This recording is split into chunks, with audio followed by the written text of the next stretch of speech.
Jenny, Yanti, Tinus, atau saya panggil dengan nama yang baik, menjadi baik. Kenapa? Saya tidak tahu di Jawa, tapi banyak kami di timur ini, ada orang tua panggil dia anak begini, babi. Panggil mereka dengan nama yang baik, nanti jadi baik. Orang tua tidak boleh panggil dia punya anak babi. Pertama, karena memang tidak boleh. Kedua, kalau dia punya anak babi, dia punya papa. I wanna thank you, God. I wanna thank you, Lord, for everything I have. Shalom. Tema kita hari ini adalah berotoritas dan berdampak ilahi bagi keluarga. Karena itu saya mau ajak kita merenungkan ulang satu bagian ini. Mari kita buka Mazmur 127 ayat 1 sampai ayat yang kelima. Mazmur 127 ayat 1 sampai ayat yang kelima. Berkat Tuhan pangkal selamat. Nyanyian Ziarah Salomo. Jikalau bukan Tuhan yang membangun rumah, sia-sialah usaha orang yang membangunnya. Jikalau bukan Tuhan yang mengawal kota, sia-sialah pengawal berjaga-jaga. Sia-sialah kamu bangun pagi-pagi dan duduk-duduk sampai jauh malam dan makan roti yang diperoleh dengan susah payah sebab ia memberikan kepada yang dicintainya pada waktu tidur. Sesungguhnya anak-anak lelaki adalah milik pusaka daripada Tuhan dan buah kandungan adalah suatu upah. Seperti anak-anak panah di tangan pahlawan, demikianlah anak-anak pada masa muda. Berbahagialah orang yang telah membuat penuh tabung panahnya dengan semuanya itu. Ia tidak akan mendapat malu apabila ia berbicara dengan musuh-musuh di pintu gerbang. Demikian firman Tuhan. Berbahagia setiap orang yang mendengar firman, memelihara dan melakukan dalam hidup setiap hari. Shalom. Memulai khotbah ini saya ingin menyampaikan dua hal. Pertama, kekristenan itu bertingkat-tingkat. Ada 3 tingkatan. Berapa? 3. 1, beragama tapi tidak beriman. Sama-sama 1, 2, 3. Untuk beragama dia sudah beragama. Untuk baptis di sini sudah, di Yordan sudah, di mana-mana sudah. Tapi beriman belum tentu. Kenapa? Berbeda dengan negara luar. Di Indonesia agama diatur dalam struktur berbangsa dan bernegara. Semua orang harus beragama. KTP kan harus tulis agama. Semua menjadi beragama, beriman belum tentu. Kalau sudah beragama tapi tidak beriman, ada harapan untuk ada otoritas Tuhan dalam hidup belum tentu. Contoh, kalau tangan kanan gatal artinya banyak orang percaya kalau tangan gatal itu mau dapat uang. Wah, kalau tangan kanan gatal artinya dapat uang, orang Koreng pasti kaya raya itu. Itu bukan tangan kanan saja yang gatal, semua gatal itu. Alkitab kasih tahu satu-satunya cara untuk dapat berkat adalah kerja. Tidak ada kerja. Amin. Tuhan memberi makan pada burung pipit tapi tidak melemparkan gandum ke sangkarnya. Dia mesti keluar. Mencari. Ada risiko malah di situ. Saudara percaya kalau berkat itu Tuhan yang atur? Amin. Betul-betul amin.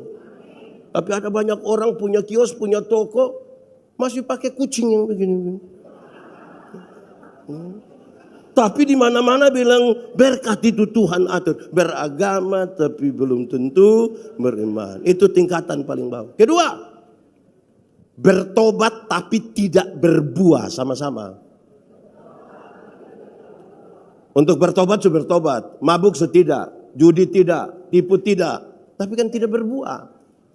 Orang yang bertobat tapi tidak berbuah itu tidak ada masa depan. Dia hanya berbicara tentang masa lalu. Dikasih kesempatan bersaksi dia bangun. Waktu tahun 1970. Pindah lagi dia ulang. Waktu tahun 1970. Pindah lagi dia ulang. Waktu tahun 1970. Satu waktu dia baru berdiri orang bilang 1970. Dia hanya bicara tentang 1970. Yang terakhir. Yang paling tinggi dalam kekristenan dan kita bisa ukur sekarang. Yang paling tinggi adalah berbuah. Sama-sama 1, 2, 3. Dalam hal inilah Bapakku dipermuliakan, yaitu jika kamu berbuah dan buahmu itu tetap. Supaya apa yang kamu minta kepada Bapa dalam namaku diberikannya kepadamu. Sekarang pertanyaannya, berbuah bagi Tuhan gampang atau susah? Berbuah bagi Tuhan gampang atau susah? Susah atau gampang? Gampang atau susah? Kalau gampang-gampang susah itu tidak ada jawaban. Berbuah bagi Tuhan itu gampang. Teorinya adalah ranting yang melekat pada pohon, buah keluar dengan sendirinya tanpa disuruh. Ada banyak orang rindu berbuah tapi tidak melekat pada pohon. Bagaimana buah? Kalau buah ada pasti buah plastik itu. Saudara pernah lihat jeruk plastik? Apel plastik? Enak dia. Oh, tidak makan, tahu bagaimana rasa enak. Nah, anak sekolah minggu saja tahu teori ini. Yesus pokok dan tinggalan. Boleh sambil tepuk tangan. Yesus tinggallah di dalam. Lebih kuat.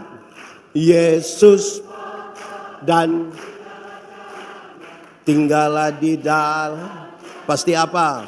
Pastilah kau akan apa? Itu bagian yang pertama yang saya ajak kita untuk paham dulu kita sebenarnya ada di kelas mana ini. Itu bagian pertama. Sekarang bagian yang kedua. Karena pada akhirnya kita akan ada di dunia dan menyatakan diri kita sebagai anak-anak Allah. Kalau Anda dikenal dunia sebagai milik Tuhan, maka Tuhan harus kelihatan di dalam hidupmu. Amin. Supaya otoritas Tuhan itu menolong kita untuk melakukan apapun selama kita masih ada di dunia. Sekarang saya mulai mengatakan begini, saudara. Sukses itu apa?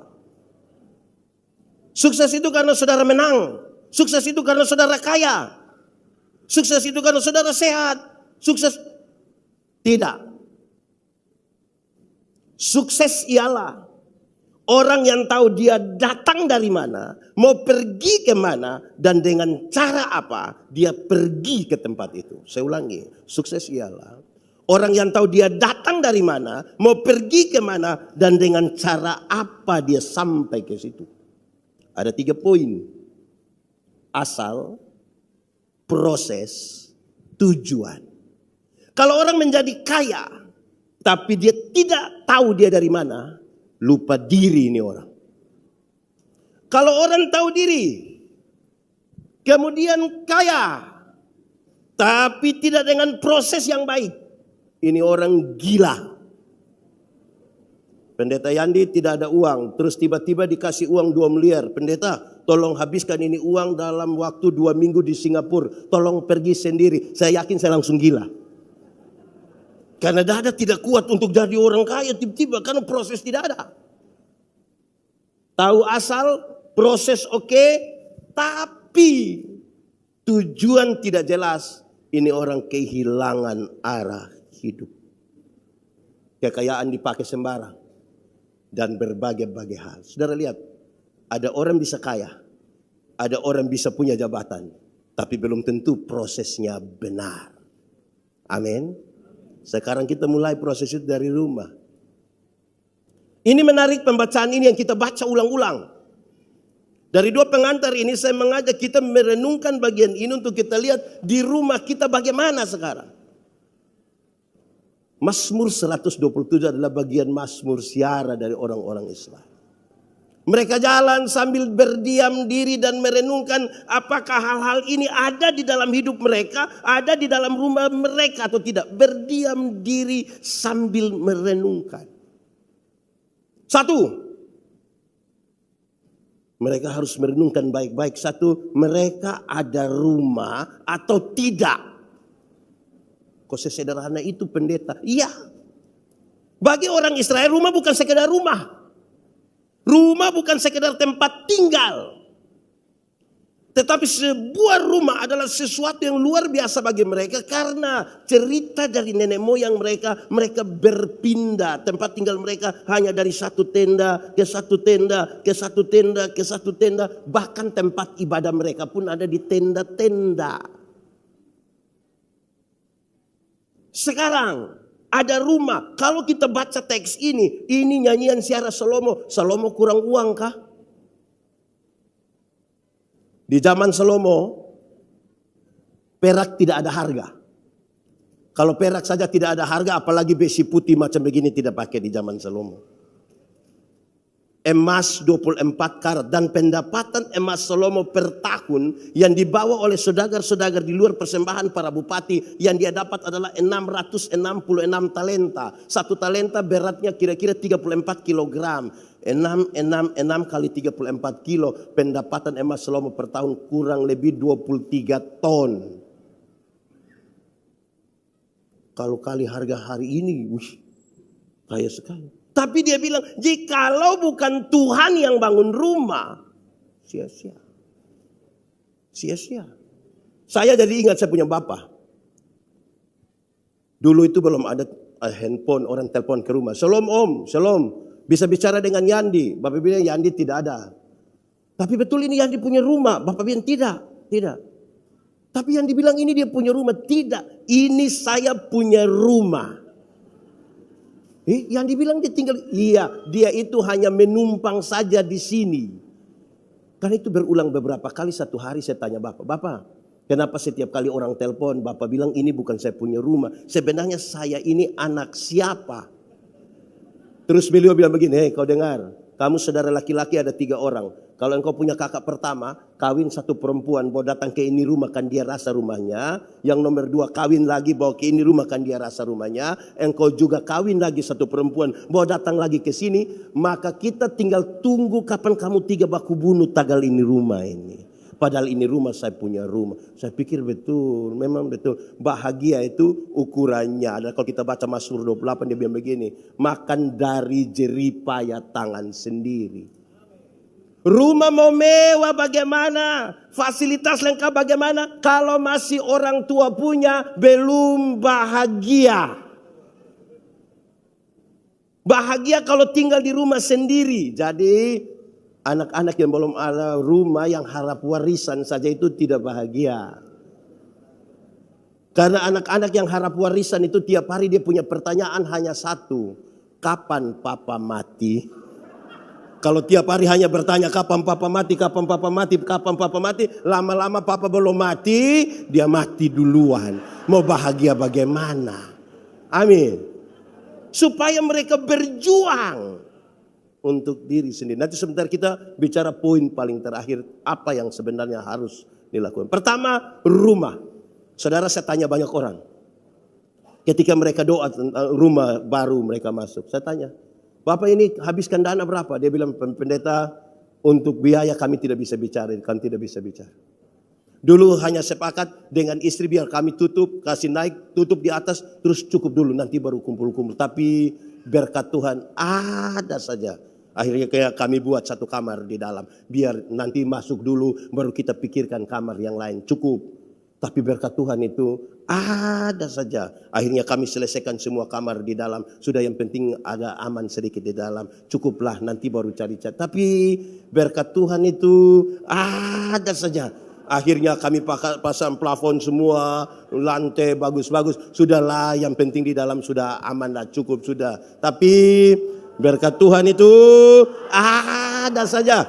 Akhirnya kami plester di luar. Sampai pasang keramik tidak tahu mau di mana, tempel di tembok lagi. Ya sudah cukuplah, sudah bagus, nantilah kapan-kapan kalau nanti bisa kumpul lagi, cukuplah di situ. Tapi ada saja. Akhirnya kami sepakat bikin emper satu di depan, satu di samping. Ya sudah sama istri, anak-anak bisa duduk santai-santai di situ, cukuplah di situ. Tapi mulai mengerti ini kalau begini. Kami pikirkan nanti ada gangguan, maka kami sepakat buat pagar supaya lebih aman itu rumah. Ya cukuplah di situ. Tapi ada ini yang kami lihat, ibu-ibu istri baru beli sepatu baru, kasihan kalau nanti dia punya kaki kotor, tagal injak. Ya kami beli paving block, kami buka di situ biar dia lebih aman. Cukuplah di situ. Sudah cukuplah, jangan. Pertama, rumah. Tapi yang kedua dia bilang begini, rumah sudah ada, tapi jangan lupa. Dia bilang begini, sia-sialah pengawal berjaga-jaga kalau bukan Tuhan. Rumah sudah ada, tapi bagaimana kalau tidak aman? Rumah ada tapi tidak aman. Mau bagaimana ini? Mesti rumah sudah ada, harus aman. Aman itu ada 2. Aman pertama, aman dari pihak luar. Tapi aman yang kedua, mestinya orang-orang yang tinggal di dalam rumah mampu memberi rasa. Ada suami biasa pukul istri. Ini diam, ini maksudnya apa? Atau saya balik pertanyaannya, ibu-ibu yang biasa kena pukul dari suami coba angkat tangan. Ayo jangan. Berani angkat tangan pulang kena pukul ulang.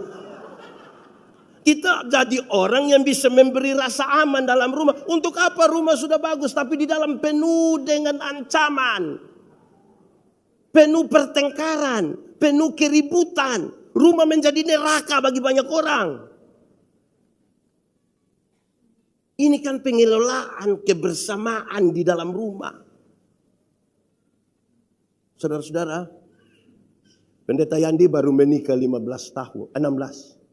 Pasti orang tua banyak yang sudah 20-30 tahun. Nikah yang dulu itu kan beda dengan nikah yang sekarang Doran toh. Nikah dulu di kampung ini dekorasi kami ini hanya pakai pisang, kulit pisang. Terus ada perahu 2, ada bebek 2, ada tulisan besar-besar begini. Mohon doa restu. Itu nikah dulu-dulu. Beda nikah anak-anak sekarang. Mereka nikah sekarang itu prewed sebelumnya. Terus waktu prewed pakaian lain. Waktu peneguhan pemberkatan lain. Waktu resepsi lain lagi dia pun pakaian. Bagus. Masuk sudah romantis lagi. Jalan. Dibimbing betul-betul oleh mempelai laki-laki. Terus yang MC itu bilang, wedding kiss. Yang mempelai laki-laki cium. Kami yang di atas 16 tahun lihat mereka itu kami hanya begini. Hari pertama. Sudah 15 tahun, 20 tahun itu tidak ada itu wedding kiss itu. Kita baru mau sentuh, panas-panas begini. Apa kita mampu memberi rasa aman? Kok tidak? Begitupun untuk anak-anak. Itu dulu. Ketiga, rumah sudah ada, sudah aman. Tapi dia sampaikan hal lebih. Sia-sialah kamu yang bangun pagi-pagi duduk-duduk sampai jauh malam dan makan roti yang kamu peroleh dengan dengan susah payah. Karena Tuhan memberikan kepada yang dicintainya pada waktu. Rumah ada, sudah aman. Tapi kalau tidak ada makanan, mau makan itu cinta. Mau makan itu kebersamaan. Dia harus punya ketersediaan makanan yang cukup. Tapi kalimat ini menarik. Sia-sialah kamu yang bangun pagi-pagi, duduk-duduk sampai jauh malam dan makan roti yang kamu makan dengan kamu cari dengan susah payah karena Tuhan berikan pada dicintainya pada waktu. Apa maksudnya? Tuhan Yesus ajar doa bilang begini. Tuhan, berikanlah kepada kami pada hari ini makanan kami yang doa yang seperti ini pada awal hari, pertengahan hari atau akhir hari? Awal, tengah atau akhir? Awal. Sebab kalau doa begini di pertengahan, dari awal sampai pertengahan dia makan apa? Kan dia harus dari awal. Pertanyaan lanjutannya begini. Lalu awal hari dimulai kapan? Awal hari biasa dimulai jam 6 atau 5? 1 atau 2? Atau tergantung bangun tidur jam berapa? Waktu itu tidak seperti kita. Cara menghitung hari mereka itu agak lain. Hari dihitung pada waktu matahari mulai terbenam. Kalimat doa ini kemudian dia bilang begini. Tuhan, berikanlah kepada kami makanan kami yang secukupnya. Karena habis ini saya mau tidur. Apa maksudnya? Bangsa Israel dalam perjalanan dari Mesir ke Kanaan, mana yang mereka makan dan cuma-cuma, Tuhan mengerjakan pada waktu mereka tidur dan mereka pungut ketika mereka bangun tidur. Sia-sialah kamu bangun pagi-pagi, duduk sampai jam malam cari makan, Tuhan berikan pada waktu itu. Kenapa? Apa dia punya maksud? Berkat Tuhan itu yang menjadikan kaya, usaha kita tidak tambah apa-apa. Kenapa? Orang kalau tidak memulai dari berpikir begini, dia tidak akan pernah bersyukur. Kita yang tanam, kita yang siram, Tuhan memberi pertumbuhan, dia memberi hasil. Kalau orang tidak mulai dari berpikir begini, saudara, apa yang terjadi? Dia menjadi budak dari pekerjaan. Dia akan meninggalkan rumah, dia akan meninggalkan keluarga. Alasannya kan saya cari makan buat semua. Dia tahu menjadi kaya, tapi mungkin tidak tahu menjadi bahagia. Dia tahu mengumpulkan uang yang banyak, tapi dia tidak tahu cara menikmatinya. Tidak pernah bersyukur. Tidak pernah mengakui bahwa berkat-berkat yang dia dapat itu datangnya dari Tuhan. Tidak pernah akui. Di kampung saya suka bilang, kumpul uang banyak-banyak tapi tidak pernah jalan-jalan ke Surabaya. Satu saat di Surabaya baru telepon, pendeta, yuk saya di Surabaya, enak kok pesir-pesir, tidak pendeta. Terus saya di rumah sakit Dr. Sutomo, pendeta. Sudah perujukan baru dia. Dia tahu menjadi kaya, tidak tahu menjadi bahagia. Di titik ini, dia mau kasih tahu, karena berkat itu ya Tuhan yang kasih, tolong istirahat. Tuhan berikan pada waktu kita tidur. Ada kios 24 jam juga baik, tapi tolong istirahat. Ini kerja tidak pernah berhenti sampai dengan keluarga tidak. Ibadah jangan tanya lagi itu jauh itu. Saudara-saudara bisa bayangkan ini. Ini hal serius bagi rumah tangga Kristen. Bahwa ada makanan betul, prosesnya mesti betul. Kalau salah jadi masalah. Ketersediaan makanan. Bersyukur itu apa pendeta? Bersyukur adalah waktu di mana seluruh pikiran, perasaan dan hidup hanya tertuju pada Tuhan. Itu namanya bersyukur. Ikut ucap boleh. Bersyukur ialah waktu di mana seluruh pikiran, perasaan dan hidup hanya tertuju kepada Tuhan. Banyak orang tidak tahu bersyukur. Orang kalau tidak tahu bersyukur itu pasti hanya mengeluh. Ketemu pendeta hanya patah di leher berbilang, Bapak hidup terlalu susah. Kau mati sudah kalau memang sudah terlalu susah. Pikiran, perasaan, hidup tertuju pada Tuhan. Oleh karena pernyataan ini maka orang bisa bersyukur pada waktu berkelimpahan, pada waktu berkekurangan, pada waktu sehat, pada waktu sukses, pada waktu baru lengkaplah firman Tuhan. Mengucap syukurlah dalam segala hal. Orang kalau tidak tahu mengucap syukur, tidak bisa menikmati hidup. Jalan kaki dia berdoa, Tuhan tolong kasih sepeda satu. Tuhan kasih sepeda satu, naik 2-3 bulan dia berdoa, Tuhan naik sepeda memang enak tapi tanjakan di sana itu susah itu. Lalu engkau mau apa? Kalau boleh motor satu cukup Tuhan. Tuhan kasih motor satu, dia naik 5-6 bulan berdoa lagi. Tuhan naik motor memang enak tapi istri berat 80. Anak 3 orang baru montok-montok semua Tuhan. Setiap kali motor bunyi mau naik dorang semua di atas motor. Motor bawa masalah baru Tuhan bagi kami. Lalu engkau mau apa? Kalau boleh kasih kapal laut satu cukup Tuhan. Ya kasih oto, kasih mobil satu. Tuhan kasih mobil satu, naik 1 tahun doa lagi Tuhan. Naik mobil memang enak. Semua sudah bisa naik, tapi anak perempuan kami yang pertama sudah menikah dengan orang Bali, orang tinggal di Bali. Masa mau pergi Bali pakai mobil Tuhan? Jadi kapal laut satu tuh. Tuhan kasih satu, dia ke Bali lihat anak, mantu, cucu pulang dia berdoa lagi Tuhan. Naik kapal laut memang sampai di Bali Tuhan, tapi gelombang. Kau mau apa lagi? Ya. Jadi masalah tuh, mata yang hanya tertuju pada berkat tidak akan pernah melihat sumber berkat. Akan bekerja sampai kita pusing. Orang kapan menikmati hasil pekerjaan?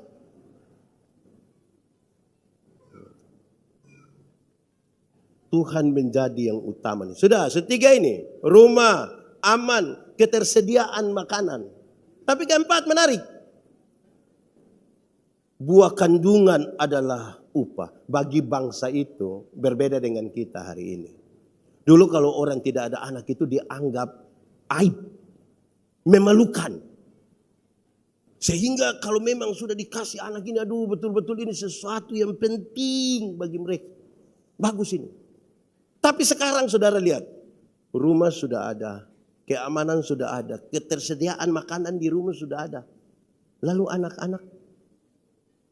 Beberapa orang tanya saya, pendeta, Anak-anak ini kami marah, sudah pukul, sudah ajar, sudah semua, sudah. Tapi nakal sekali. Tidak tahu ikut siapa. Saya bilang mau ikut siapa.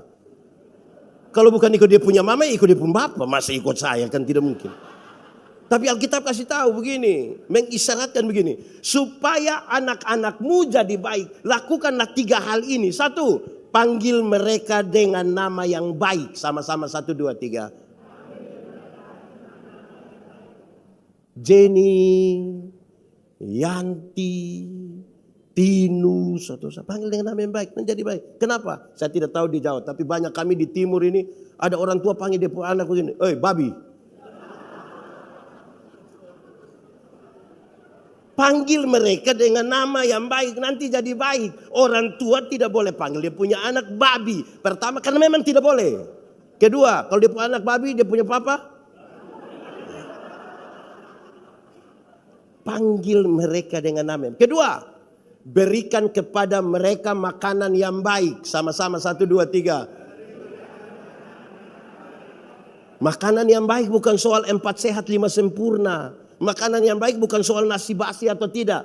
Makanan yang baik, uang hasil judi, hasil korupsi, hasil tipu, hasil rampasan, jangan kasih makan anak. Tidak sehat dia itu. Cukupkan dirimu dengan apa yang ada padamu. Berbahagialah engkau dan baiklah keadaanmu. Jadi yang suka tipu-tipu jangan bawa pulang itu. Tidak usah tipu, tidak usah bawa makan. Makan dari yang seharusnya. Jangan.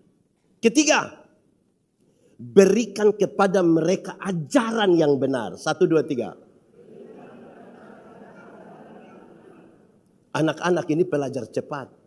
Hanya mengulang apa yang mereka lihat, apa yang mereka dengar. Mama tukang maki, anak pasti maki. Papa mabuk, anak mabuk. Papa judi, anak judi. Udah hanya ulang. Apa yang mereka lihat, apa yang mereka dengar. Kalau begitu, ajak istri, ajak anak ibadah. Supaya mereka lihat, ya betul orang tua ibadah itu. Satu waktu saya dengan kaum bapak di gereja tempat saya layani sebelum saya pindah ke kantor sinode. Kami melayani satu pulau bagian selatan Indonesia di Rote. Habis kami diskusi. Salah satu pertanyaan penting dalam diskusi kaum bapak itu adalah begini. Kenapa banyak bapak ini malas gereja? Malas ibadah? Biasa dalam ibadah-ibadah itu ibu-ibu lebih banyak dari bapak-bapak. Terus dia bilang begini. Hampir sepakatlah bahwa ada satu kata yang buat kami ini sangat susah untuk ada di ibadah-ibadah. Yaitu sibuk. Sekarang ini kalau sibuk itu macam berharga sekali. Bapak, ibadah, wih tidak bisa. Kenapa? Saya sibuk. Itu ekspresif sekali merasa berarti. Saya sibuk. Saudara, semua hampir sepakat. Sibuk. Pas kami mau tutup itu diskusi. Ada satu orang yang Pak Pendeta saya minta bicara sedikit. Boleh, silakan. Dia bilang begini. Pak Pendeta minta maaf, teman-teman semua minta maaf. Untuk sibuk saya juga sibuk. Saya punya perusahaan ada 6, tambah toko 1. Toko baru akan ditutup itu 9:30 malam. Meninggalkan 2 jam untuk pergi ibadah itu meninggalkan uang sekian banyak. Terus dia lanjutkan begini. Lalu kenapa saya harus terima menjadi majelis gereja, penatua diaken dalam tradisi gereja kami. Kenapa saya harus ikut ibadah kaum bapak? Kenapa saya harus antar anak ke sekolah? Terus saya kasih panas mobil 1 menit saya baca Alkitab biar anak-anak dengar dulu baru saya antar. Kenapa? Kami semua penasaran dengan dia pun jawaban. Terus dia bilang begini. Karena saya sayang anak-anak saya. Saya bilang, Bapak jadi kami ini tidak sayang anak. Dia bilang, pendeta saya minta maaf pendeta. Yang saya maksudkan begini. Saya membaca Alkitab, saya baca Alkitab. Saya baca sampai Tuhan ingin menghukum Salomo. Karena Salomo membuat kuil-kuil penyembahan bagi dewa-dewi dari istri-istrinya. Tapi Tuhan batal menghukum Salomo dengan kalimat ini. Tuhan bilang begini, Salomo, oleh karena ayahmu Daud, aku tidak akan menghukum engkau. Dia kasih turun sedikit itu kalimat, dia bilang begini, Salomo, oleh karena engkau punya papa yang nama Daud itu yang bikin saya ini tidak jadi hukum engkau. Terus dia bilang begini, Pak Pendeta, Waktu saya baca sampai di situ saya mengerti apa yang kita orang tua buat Tuhan perhitungkan bagi anak-anak. Amin. Yang ini sayang anak semua. Puji Tuhan. Ketiga hal itu. Sudah ada anak. Sudah ada makanan. Tapi sudah ada juga ini. Ini rumah. Tapi bagaimana anak-anak ini dibesarkan? Yang menarik, saya marah banyak orang tua. Orang tua ini senang sekali kalau anak-anak mereka itu les bahasa Inggris, Mandarin, balet, mantap. Tapi tidak paksa anak mereka ikut sekolah minggu. Kalau anak mau les bahasa Inggris, Mandarin, ayo deh, ayo nak, nanti papa kasih, ayo. Tapi kalau anak mau pergi sekolah minggu, enggak apa-apa, dia capek dari Senin sampai Minggu. Anak jadi hebat bahasa Inggris, tapi enggak tahu berdoa. Pada akhirnya semua nol. Yang fisik ini pada akhirnya nol kan. Di umur 50 cantik atau tidak cantik sama saja. Tidak bisa disembunyikan lagi di balik lipstik dan bedak. Masih umur 20-30 itu yang kita rasa kinclong. 50 meleleh ini pipi. Saya punya teman, kami masih SMA, dia tato Guns N' Roses punya di sini yang pakai itu, pangku kaki itu melukis. Gagap bagus.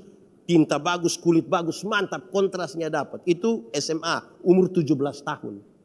Waktu dia umur 43, belum 50, baru 43 dia sakit. Saya lihat dia ini, saya sedih. Itu tato bukan seperti orang begini, seperti orang menyembah begini.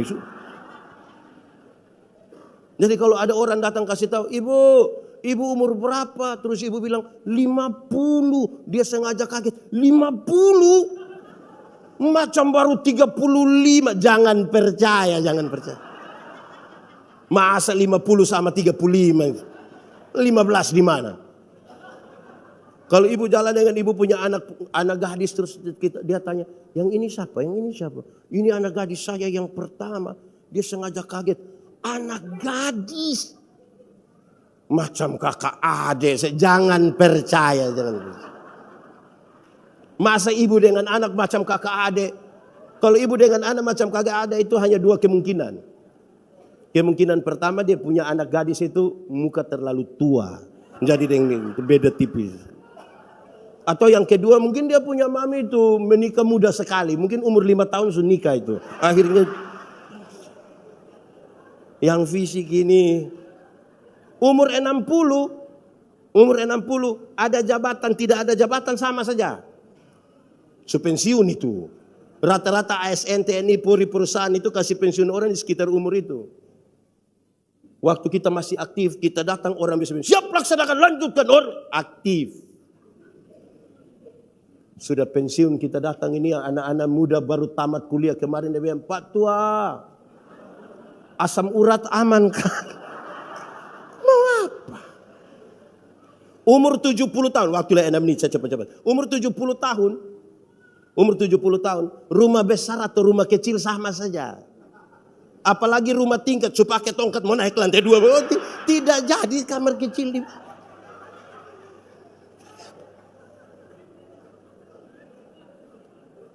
Umur 80 tahun kalau Tuhan izinkan umur panjang, bahkan kaya atau miskin pun sama saja. Tidak mungkin babi bakar 2 kilo makan sendiri, tidak mungkin. Kolesterol, asam urat, diabetes, darah tinggi, gigi tidak ada. Orang lain masih kunyah, kita tidak kunyah, kita semacam mall saja. Mall dia rasa sudah habis, paling buang gigi. Pada akhirnya nol. Ya kalau kita tidak taruh Tuhan di dalam hidup mereka, lalu apa? Lalu apa yang kita cari apa? Anak. Tapi yang terakhir, jadi rumah sudah ada. Keamanan sudah mantap. Bahan makanan sudah tersedia. Anak sudah ada di dalam. Sekarang yang terakhir.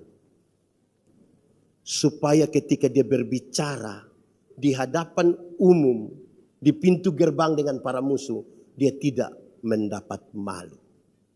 Apa maksudnya? Dulu itu kan pengadilan tidak terjadi di kantor pengadilan atau di mana. Pengadilannya terjadi di gerbang-gerbang kota. Bayangkan kalau rumah bagus, keamanan mantap, makanan ada, anak ada, tapi bikin malu orang tua. Bikin malu orang tua. Orang tua mana mau anak mempermalukan dia? Karena itu anak-anak panah ini harus dibentuk dengan baik, diarahkan dengan baik. Dan itu tanggung jawab kita. Saya ingin menyimpulkan semuanya, 5 hal ini. 5 hal ini harus dibangun di atas satu kata ini. Kerjasama, sama-sama. Kerjasama antara kita dan Tuhan. Antara siapa? Ada bagian yang perlu kita kerjakan, ada bagian yang perlu Tuhan kerjakan. Mati hidup Tuhan yang atur, amin. Itu soal iman. Yang iman kasih tahu otak. Yo, kau tahu tidak tahu kenapa. Mati hidup Tuhan yang atur. Jadi otak tolong kasih tahu kaki, supaya kalau ada trek lari kencang di depan itu, kaki jangan lompat ke tengah jalan. Ada masa depan dalam tangan Tuhan, amin. Tuhan menyiapkan masa depan bagi anak-anakmu, amin. Betul. Tapi bukan Tuhan yang antar ini anak ke sekolah. Siapa yang antar? Orang tua. Atau siapa di Surabaya yang karena terlalu sibuk pagi-pagi dia berdoa. Tuhan, saya sibuk jadi Tuhan tolong jemput anak-anak. Tuhan yang jemput pulang menangis. Bagian kita maksimalkan. Amin. Saudara, kalau begitu saya ingin mengatakan ini. Lakukan bagian kita. Tidak usah berharap pada mujizat. Tidak usah. Mujizat itu bagian Tuhan. Bagian kita laksanakan yang perlu kita laksanakan. Nanti Tuhan mengerjakan bagiannya. Orang yang berharap pada mujizat selalu hanya akan berdiam diri. Ini iblis bilang begini, kalau benar engkau Allah, rubah batu ini jadi roti supaya engkau makan. Waktu itu Tuhan Yesus lagi lapar. Tuhan rubah atau tidak? Tapi dia bisa rubah atau tidak? Lalu kenapa dia tidak rubah? Pertama, dia tidak mau ikut perintah iblis. Tapi yang kedua, masa mau makan roti saja pakai mujizat? Kalau bikin roti pakai mujizat tiap hari di toko bakery itu mujizat terus itu. Mujizat roti manis lah, mujizat roti tawar lah. Yang bagian kita maksimalkan. Saya mau tanya kita dulu. Ora et labora, apa artinya? Itu nilainya hanya 75 itu. Yang 100 itu, ora et labora artinya berdoa dan bekerja keras.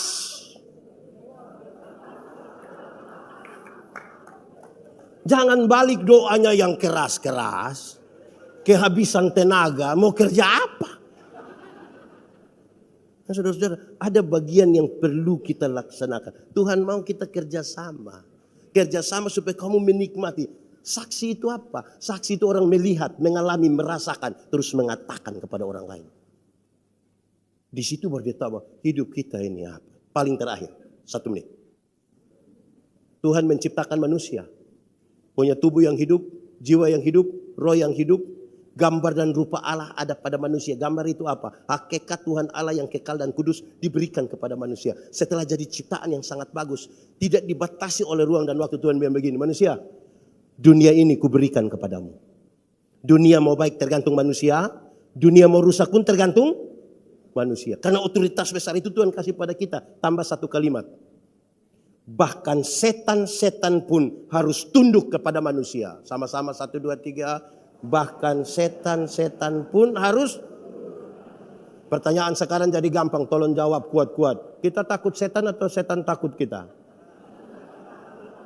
Kita takut setan atau setan takut kita? Yakin? Amin. Awas dia dengar. Kerinduan kita, setan takut kita. Kenyataan membuktikan kita takut setan. Kenapa kita takut setan? Jawabannya, pengertian dosa yang buat kita takut setan itu hanya satu kata. D-O-S-A. Dibaca?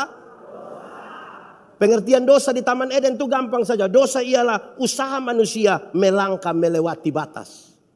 Semua tanaman ini boleh, itu jangan. Nah, melangkah lewat batas yang bilang jangan itu jadi dosa. Akhirnya yang harusnya setan takut kita yang takut kembali dia. Makanya lihat pohon goyang sedikit, itu Pak. Itu. Sakit sedikit pasti orang lain yang bikin. Orang sekarang bikin juga lihat orang lah.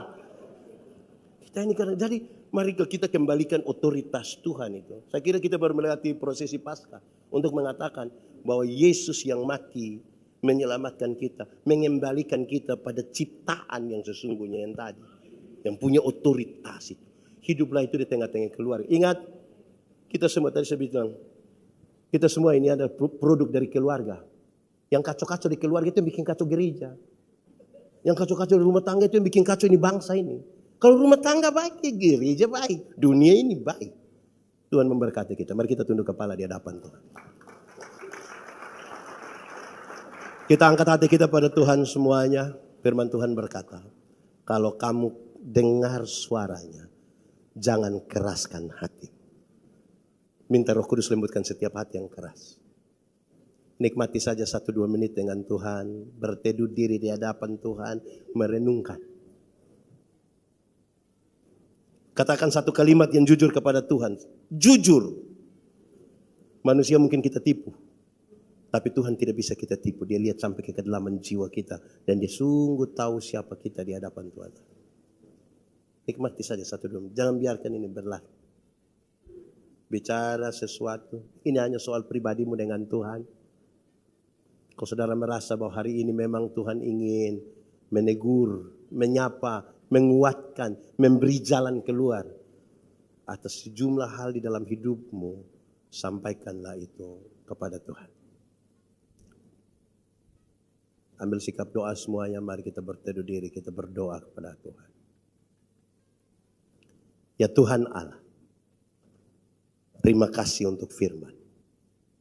Kami merenungkan dalam keterbatasan kata. Kami tahu kalau Tuhan di dalam kami dalam Tuhan, benih firman-Mu bertumbuh dan berbuah dalam hidup kami. Kami rindu supaya firman-Mu jadi pelita bagi kaki kami, sekaligus terang bagi jalan kami. Karena itu kami meyakini tidak ada yang kebetulan di dalam nama Tuhan. Termasuk pemberitaan firman malam hari ini. Karena itu kami berdoa supaya yang lemah diberi kekuatan oleh Tuhan. Yang ragu-ragu, yang acuh tak acuh, Tuhan berikan iman atas mereka. Yang putus asa, yang kehilangan pengharapan, Tuhan berikan kepada mereka harapan baru di dalam nama Tuhan. Yang sakit, Tuhan sembuhkan di dalam nama Tuhan Yesus. Yang berbeban berat kami berdoa Tuhan berikan kelegaan atas mereka. Yang berduka cita Tuhan berikan penghiburan. Tuhan kami minta dengarkanlah apa yang menjadi seruan dari tiap-tiap anak Tuhan malam hari ini kepadamu. Jawablah mereka seturut kehendak dan rencanamu. Tapi berikanlah iman supaya kami terus percaya pada Tuhan sekalipun kami dalam situasi hidup yang tidak menguntungkan. Kalau kami pulang dengan sukacita. Bukan karena kami tanpa masalah. Tapi karena kami sungguh tahu Tuhan Yesus yang baik tidak akan pernah biarkan kami berjalan sendiri. Terpujilah nama Tuhan. Terpujilah nama Tuhan. Di dalam nama Yesus kami berdoa. Sama-sama kita katakan. Amin. I wanna thank you, God.